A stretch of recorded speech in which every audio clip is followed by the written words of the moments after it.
This is the Hard Rockology Show. We're back talking with Richie Kotzen from the Winery Dogs. Guitar influences, or I guess I'll ask this question, growing up as a kid, I mean, did you have any favorite guitar players, or what was really what drove you into the music to want to be a musician? Well, I grew up in a house where there was a lot of music being played. My parents were not musicians, but they were fans, and my father was an R&B fan. So there were a lot of rhythm and blues records in his collection. And my mom was a rock fan, and so back then she was listening to the Beatles or Jimi Hendrix or even Blood, Sweat, and Tears, Paul Butterfield, a lot of artists and people from that time, Janis Joplin. So I heard those influences. I had the classic rock thing, and then, of course, the rhythm and blues thing. And then once I got to a certain age, I really was always trying to entertain my family by singing and playing, you know. And so suddenly somebody said that I should get piano lessons. So we did have a piano in the house, and I found a local teacher, and they started giving me lessons, and it was okay. I was really young. So I liked the idea of playing the piano, but I hated the process of the lessons. And shortly after that, I saw a poster of Kiss and realized that I wanted to play the guitar. And I think around the time I was 6 or 7, I started taking guitar lessons. And from there, I became really into it, and that was the end of it. Well, I guess, can I ask you, are you still a Kiss fan today? Is that one of your favorite bands? Of course. And I've gotten to know some of the guys in the band, and it's been very cool. Now, I'm going to ask you this because you're a Kiss fan. Have you heard the news that that Gene Simmons just bought a football team and are bringing football to L.A., arena football? Wow, that's pretty cool. I didn't know that.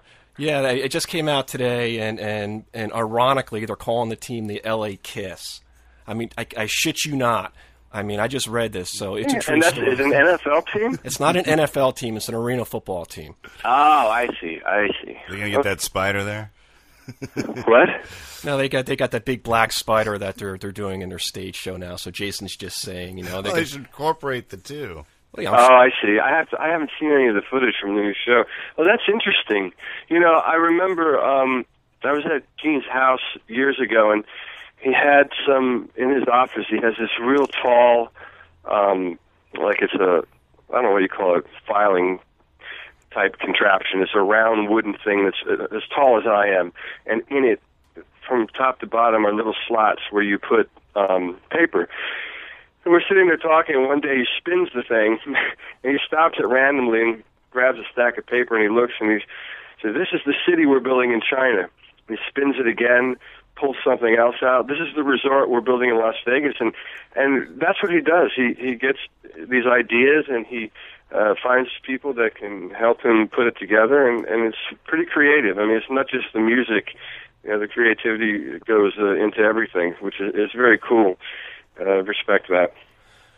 Now, with the Winery Dogs, there's definitely 3 strong types of personalities, and sometimes can be polarizing.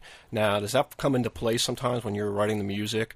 Is there some things that you fight a little bit harder for to get in there, and maybe Mike or Billy fights? There were things, but you know, it was interesting because it's just a situation where you look at the overall picture and not focus on some of the smaller details. And then you also have to know when to, I don't want to say battles, but I don't know what else to say. You have to know what battles to pick, which ones are worth fighting, and then which ones are worth letting go and not even addressing. And that's, you know, and it's not to say what someone else's idea is wrong or right, but it's perspective. And obviously, you know, people have perspective, and if you feel strongly about something, it can actually just feel wrong to go in the other direction, and it might be wrong. Because usually, you know, some people have the idea of,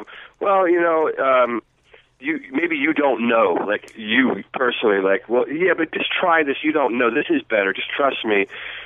And, you know, it's weird with me. It might come from so many years of just doing my own thing and being so comfortable with that. But I don't I don't buy into that. Like, I really, when I listen to myself and music I'm involved in, I can hear if it's right or if it's wrong. And the real barometer, what I use to judge that, if I hear it coming out of the speakers and it's consistent with what I hear in my head, and there's a certain feeling I have internally, then I know it's right. I don't need it to be questioned. And that kind of that can drive you crazy. Like, if you sing something and you're like, no, that's right. That's exactly what it should be. And then you can easily get caught up in this pattern of just chasing your tail. Or you have something that you do and you're having a problem with it, and you say, man, this isn't working. What can I do? And then someone might say something to pull you out of that and make something better. And that's what I like about a collaboration. And that happened on this record. There were several moments where I was doing something and I was like, man, this isn't working. I can't find it. I don't know what to do. And then suddenly Billy, for example, would say, well, why don't you try this? And then I would try it and it worked. That's great. But the frustration usually comes when you're not looking for that kind of input and you're really like, no, this is right. This feels fucking great. I guess I probably shouldn't have said the F word on the radio. Don't worry about it. It's fun. Yeah. It's like, this feels great, and you've got someone making you question yourself. That can become very uninspiring and very frustrating. That didn't really happen so often on the record. So this was a very easy record to make. There wasn't a lot of... The hardest thing to do in this record was come up with a band name. How did you guys arrive at the Winery Dogs? Well, we were struggling on names, and I'm horrible with names, and really they were throwing out one name after the other, and I didn't like any of them. And I was out one night with a friend of mine, and I don't know how we got into the conversation about band names, and he says, I just think the Winery Dogs is a great band name. We started talking about what a winery dog was and this whole conversation. I'm like, man, I said, can I use that? He's like, yeah, sure. So I went back to the guys, and I remember Billy liked it. Mike wasn't so crazy about it. But in the end, I was able to sell Mike on the name, and we became the Winery Dogs. And the reason I liked the name so much is it reminded me of one of those old bands that I would listen to when I was growing up. It sounds like a band from the early 70s or even the late 60s. Yeah. It fits into that, and I really think that our band has more in common with that era of music than any era. Now, Richie, one of the questions... Yeah. Hey, you asked his name. Yeah, I did ask his name, so all right. Said it. You want to try it again, man? No, I like that, man. We're going to go ahead and keep that in there. All right. Now, I was listening to Mike Portnoy, and he was saying, of course, he came from Dream Theater, fairly progressive band, and of course he's done some other projects since then. He's joined Avenged Sevenfold, replacing the Rev, and played on one of their albums and toured with them.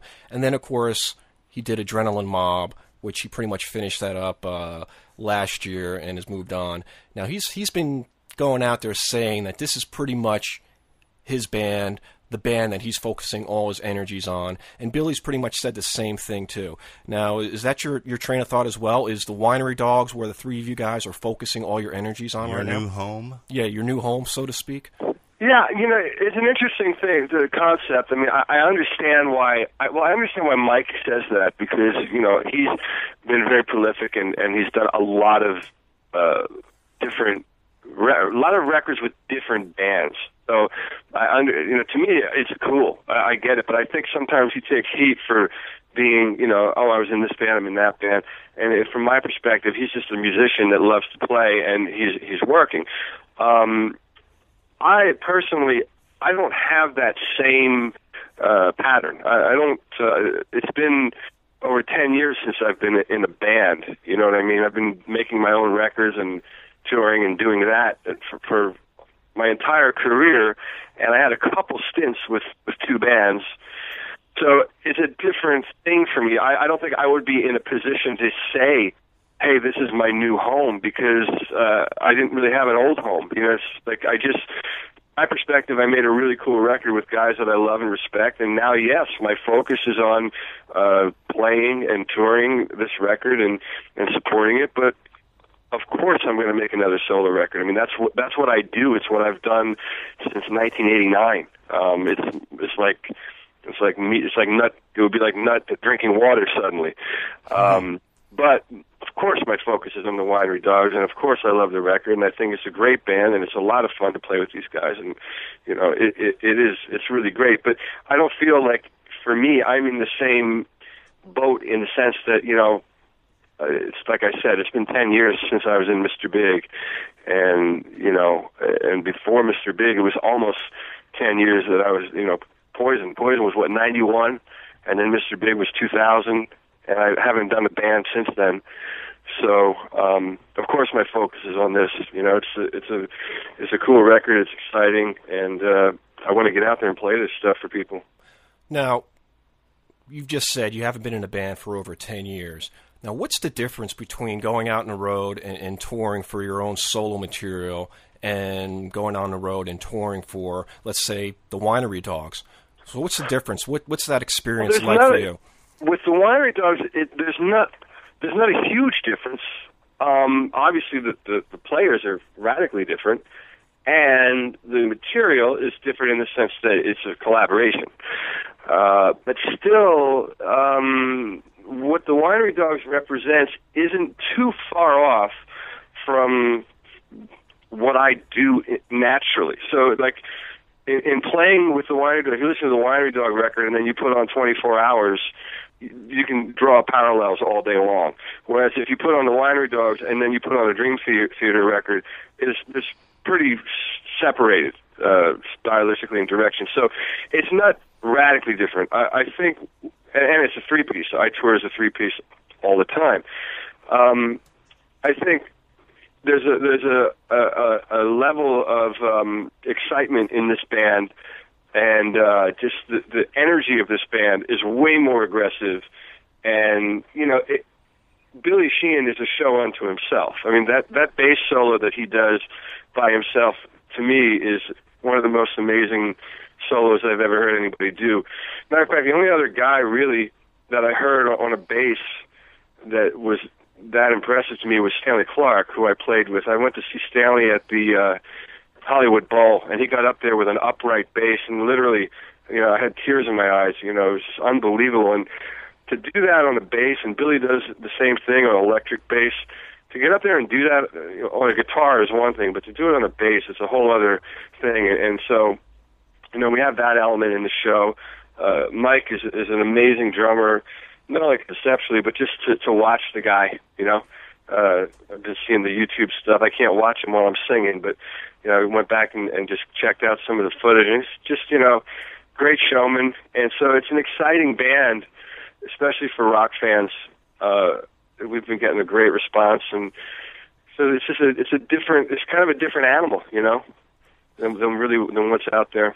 Now, one of the questions we ask all of our guests on the Hard Rockology show is a Spinal Tap moment. Now, you've been in the industry for, God, it's been since the late 80s. There has to have been something that you just got to shake your head at and go, I can't believe that just happened. Yeah, I have a feeling there's a lot of those moments, and now you're asking me on the spot, and I got to scramble to think of one because it's not in the front of my mind. Something you'd like to forget. Yeah, of course, you like to forget that stuff, but that was the word Spinal Tap moment was actually mentioned on this tour in one of these shows somewhere. I don't know where it was, or Japan or South America. We were backstage, and we had to go on one of those up and down the stairs. It was Japan, I'm remembering. We were going up the stairs, down the stairs, over, left, right, and suddenly somebody said, "Oh, this is going to be a Spinal Tap moment." They actually said that. So you walked around the halls of the stadium, huh? It wasn't nearly as bad as in the movie, but we definitely had that. We had that moment where it was like, "Uh-oh, where the hell are they taking us? Where is the damn stage?" Now, just for our listeners out there, I haven't been to Japan, but Japan has been a hotbed for hard rock, heavy metal, just about every type of music, and they embrace it. So what are the fans like in Japan when you guys go over there to play? Well, they're just as excited as anybody else, but they show it in a different way. The Japanese fans are definitely inclined to clap after the show, applaud and scream after the show, maybe sing along on the chorus of the song respectfully. Whereas you play in Sao Paulo, the minute you hit the stage, the arms are up, and they're not only singing the chorus, they sing the guitar riff you know? Like when we started I'm No Angel, that little riff that I played, they were singing that. And then, of course, they kicked into singing the verse. So it's a different animal. But the reality is all these people love music, and that's what's important. Everybody seems to be having a great time and coming to a concert, forgetting their daily problems, and really just being a part of the show. Now, being that we're not in Japan or South America, if the fans want to see you guys, what's your tour schedule like? Where are you guys going to be?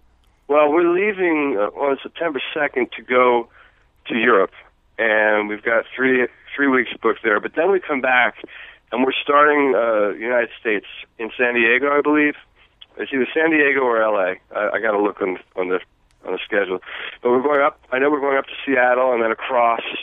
So the plan is to stay out as long as we can, and the dates are actually just being added. You know, every other day I see a new email with dates. So we are going to be playing in the United States, and the ones that are confirmed are on the Winery Dogs website. You can go there and find them. Now, what is the website? Is it winerydogs.com? Yeah. All right, so fans out there, if you want to find out where these guys are playing or where you could catch them, just definitely check out winerydogs.com. Now, Richie, I want to thank you joining us on the Hard Rockology show and spending some time with us. Really appreciate it. Looking forward to seeing you guys when you guys come back around to L.A. We'll have to catch up to you there. And like I said, it's been a pleasure talking with you. Let Billy and Mike know, hey, kick-ass album. Really enjoy it. Awesome. Thank you so much.